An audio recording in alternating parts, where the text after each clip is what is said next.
பேசும் தலைமை நிகழ்ச்சிக்காக உங்கள் அனைவரையும் மீண்டும் வரவேற்கின்றேன். இன்றைய பேசும் தலைமை நிகழ்ச்சி ஒரு தமிழ் அறிஞரோடு ஒரு தமிழ் அனுபவ பயணமாக பயணிச்சிட்டு இருக்கு. நம்ம தொடர்ந்து பேசலாம். ஐயா, நீங்க குறிப்பிட்டதை போல அன்றைய கால சூழல் என்பது நீங்களே கூட குறிப்பிடுவீங்க.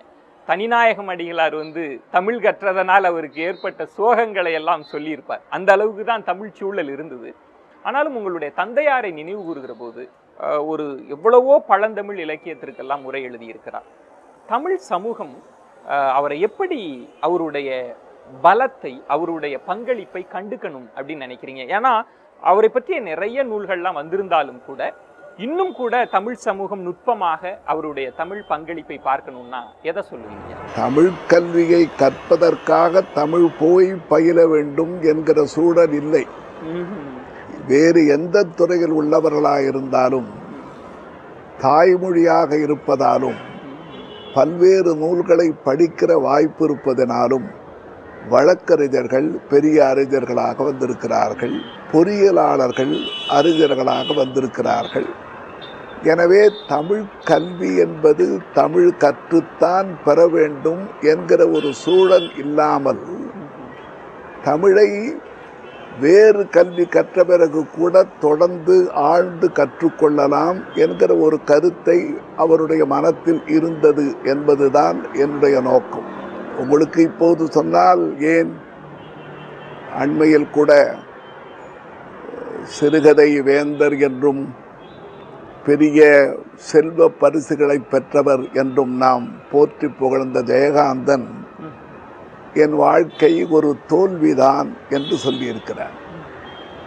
அது எப்படி நீங்கள் தோல்வி என்று சொல்லலாம்? உங்களுக்குத்தான் எல்லா பரிசுகளும் கிடைத்தனவே, எல்லா இதழ்களிலும் நீங்கள் எழுதியிருக்கிறீர்களே என்று யாரும் கேட்கவில்லை. அது அவருடைய மனச்சோர்வை காட்டுகிறது. என்னுடைய தந்தையாருக்கும் அப்படிப்பட்ட சோர்வுதான் இருந்தது. காரணம், அவர் தொடக்க நிலையில் கல்வி கற்று கரந்தை புலவர் கல்லூரியில் கற்று வந்த பிறகு எந்த துறைகளாவது தான் தமிழ் பணியாற்ற வேண்டும் என்று கருதிய போது உரை எழுதுகிற ஒரு பண்பாட்டை அவர் வளர்த்திருக்கிறார். உரை எழுதுவது என்பது ஒரு நூலுக்குள்ளே நுழைந்து அந்த சொற்சரிவையும் பொருட்பொறிவையும் எழுத்துக்கு எழுத்து எண்ணி பார்க்கிற அழுந்திய புலமையால் தான் பிறப்பது. அவருக்கு அந்த வாய்ப்பு எப்படி வந்தது என்றால், கரந்தை புலவர் கல்லூரியில் அவர் மாணவராக இருந்தபோது தமிழவேள் மாமகேஸ்வரனார், கரந்தை கவியரசு, நாவலர் நாட்டார் ஆகிய பெருமக்கள் இருந்ததனால் அவர்களோடு உறவாடியதன் விளைவாக அவர் புறநானூற்றுக்கு உரை எழுதுவது. புறநானூற்றுக்கு ஏன் உரை எழுத வேண்டும் என்று நீங்கள் கேட்கலாம். புறநானூற்று பாடல்கள், அந்த பாடல்கள் பிறந்த திணை, சூழல், அந்த சொற்களை புலவர்கள் எந்த கருத்தில் சொல்லியிருக்கிறார்கள் என்பதையெல்லாம் அது ஒரு வாழ்நாள் முற்ற முடிய வேண்டிய பணி. அந்த வகையில் அவர் புறநானூற்றுக்கு, அதுவும் கூட முதல் 200 பாடல்களுக்கு பழைய உரை இருந்தது. 201 முதல் 400வது பாடல், அதுவும் ஒரு 10 பாடல்கள் சிதைந்த பாடல்கள். அந்த பாடல்களையெல்லாம் தோய்ந்து நின்று அந்த நூலை ஆழ்ந்து மீண்டும் உரை காண வேண்டும் என்று அவர்கள் தொடங்கினார்கள். அந்த பணிதான் அவரை தமிழ் உலகத்துக்கு அறிமுகம் செய்தது. சான்றாக பாருங்கள், அவர் புலவர்களுடைய பெயர்களை எல்லாம் காணும்போது இந்த பெயர்கள் எப்படி வந்திருக்கலாம்? ஏனென்றால் புலவர்களுக்கு பெயர் வருவதற்கு காரணம் உருப்பால் பெயர் வந்தது, பிறப்பால் பெயர் வந்தது, ஊரால் பெயர் வந்தது, நாட்டால் பெயர் வந்தது என்று பல்வேறு கருத்துக்களை சொல்வார்கள். சீத்தலை சாத்தனார் என்ற பெயரை நீங்கள் நன்றாக கேட்டிருப்பீர்கள். பல பேர் என்ன நினைத்து விட்டார்கள், அவர் சீழ்தலை பிடித்ததனால் சீத்தலை சாத்தனார் என்ற பெயர் வந்தது என்று. என்னுடைய தந்தையார் அதுபோல ஒரு 40-50 புலவர்களுடைய பெயரையே மாற்றியிருக்கிறார்.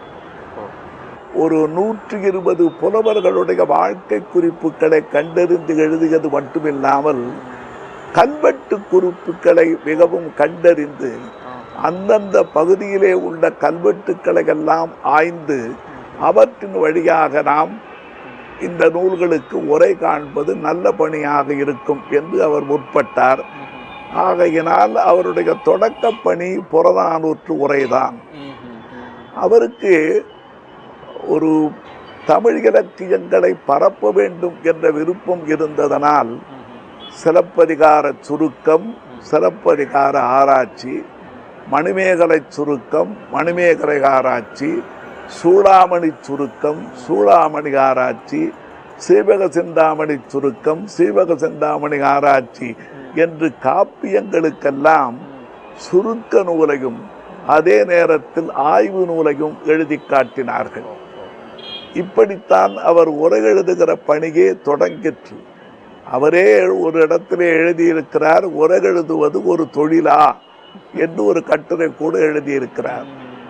நான் அதிலே குறிப்பாக ஒன்று சொல்ல விரும்புவது, அவர் நெருங்கி பழகியவர் என்றிருந்த வகையில் பண்டிதர் நாவலர் வேங்கடசாமி நாட்டார் நாடறிந்த பெரும் புறவர், ஞானம் அளந்த மேன்மை தமிழின் ஆழவெல்லாம் தெரிந்தவர். நாட்டார் எழுதிய போது மணிமேகலையினுடைய உரை முடிக்காமல் நின்று விட்டது. அப்படி நின்று போன போது அந்த நின்ற பகுதி என்பது சமயக்கணக்கர் தந்திரம் கேட்ட காதை என்று பார்த்தால் பௌத்த சமயத்தினுடைய ஆழ்ந்த நுணுக்கமான விளக்கங்களை எல்லாம் தமிழில் வரைந்து காட்டிய பெருமை சாத்தனாரை சாரும். அதற்காக என்னுடைய தந்தையார் அப்போது திருப்பதியிலே பணியாற்றி இருக்கிறார். திருப்பதியிலே கீழ்த்திசை கலைக்கல்லூரி என்று ஒரு கல்லூரி இருந்தது.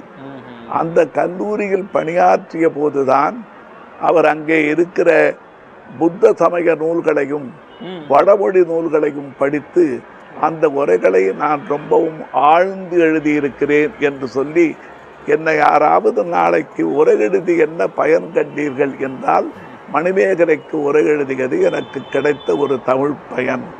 மணிமேகலைக்கு மாவன் திறம் என்றே ஒரு பெயர் உண்டு என்று அவர் சொல்லுவார்கள்.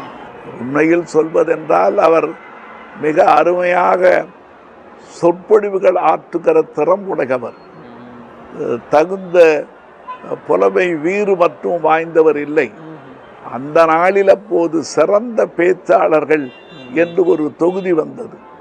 அந்த தொகுதியில் கியாப்பே பெயர் இருந்தது, பா ஜீவானந்தம் பெயர் இருந்தது, மரமரடிகளார் பெயர் இருந்தது. அந்த வகையில் என்னுடைய தந்தையார் பெயரும் இருந்தது. இந்த அடிப்படையிலே தான் அவருடைய புகழ் இருந்தாலும் கூட அந்த புகழினால் தனக்கு ஒரு பெரிய வாய்ப்பும் பொருள் பெருக்கமும் இல்லையே என்கிற ஏக்கம் இருந்தது. நான் நிறைவாக ஒன்று சொல்வதென்றால், அவர் ஓய்ந்து ஒரு 60 ஆண்டு கடந்த நேரத்திலே தான் அருட்செல்வர் மகாலிங்கம் அவர்கள் திருவருட்பாவுக்கு நீங்கள் உரை எழுத வேண்டும் என்று கேட்டார்கள். அந்த நாளில் தமிழ் படித்தவர்களுக்கு இலக்கிய படிப்போடு சமய கல்வியும் நன்றாக தெரியும். அந்த சமய கல்வியின் விளைவாக சைவ சித்தாந்த புறமை மிகவும் சார்ந்தவராக என்னுடைய தந்தையார் இருந்ததனால் அவருக்கு சைவ சித்தாந்த கலாநிதி என்று கூட ஒரு புகழ்பெயர் தந்தார்கள். அப்படி அவர் கேட்டபோது ஞானாமிர்தம் என்ற நூலுக்கும் உரை கண்டிருக்கிறார்கள். அப்படி சமய நூல்களை எழுதி வந்ததை கேட்டு, நீங்கள் சங்க நூல்களையும் சமய நூல்களுக்கும் உரை எழுதியதனால் திருவருட்பாவுக்கும் ஒரு சன்மார்க்க விளக்கமான ஒரு உரை எழுத வேண்டும் என்று கேட்டார்கள். நான் தளர்ந்திருக்கிறேன், நலிந்திருக்கிறேன், இனிமேல் என்னால் அப்படி எழுத முடியாது என்று கேட்டபோது, அருட்செல்வர் என்பதனால் அவர் பொள்ளாச்சிக்கு அவருடைய வடமனைக்கு அழைத்து சென்று அங்கேயே அவரை ஒரு 4 ஆண்டுகள் தங்கச் சொல்லி அவர் உரை எழுதவும் உரையை இன்னொருவர் கேட்டு எழுதி வைக்கவுமாக திருவருட்பா முழுவதற்கும் உரைகெழுதிய நிறைவு அவருக்கு அமைந்தது. தமிழ் சமூகமே தொடர்ந்து இந்த மாதிரியான தமிழ் அறிஞர்களுக்கு ரொம்ப வசதிகள் எல்லாம் செஞ்சு தராத ஒரு சூழல் தான் தொடர்ச்சியாக மரபுல பார்க்கிறப்ப நம்மளால புரிஞ்சுக்க முடியுதுங்கய்யா. அது பலர் தமிழறிஞர்களுக்கு வந்து அந்த வருத்தம் இருந்தது உள்ளுக்குள்ள அப்படின்றத புரிஞ்சுக்க முடிந்தது. ரொம்ப ஆளுமை பொருந்திய ஒரு நபரை பற்றி விஸ்தாரமா எங்க நேயர்களுக்கு சொல்லியிருக்கிறீங்க. இன்னும் உங்கள் வாழ்க்கையில் ஏற்பட்ட இந்த தமிழினுடைய அனுபவங்கள், தமிழக அரசியல் சூழல்ல தமிழினுடைய பங்கு, இது பற்றி எல்லாம் தெரிஞ்சுக்கிறேங்கய்யா ஒரு சிறிய விளம்பர இடைவேளைக்கு பிறகு. பேசும் தலைமை நிகழ்ச்சியில் தமிழறிஞரோடு உரையாடி கொண்டிருக்கிறோம். நம்ம தொடர்ந்து பேசலாம் ஒரு சிறிய விளம்பர இடைவேளைக்கு பிறகு. பொறுத்திருங்கள். பெரியார் தான் முதலில் இந்த குடியரசு இதழ் வந்தது மட்டுமில்லாமல் திருக்குறள் மாநாடு நடத்தினார்.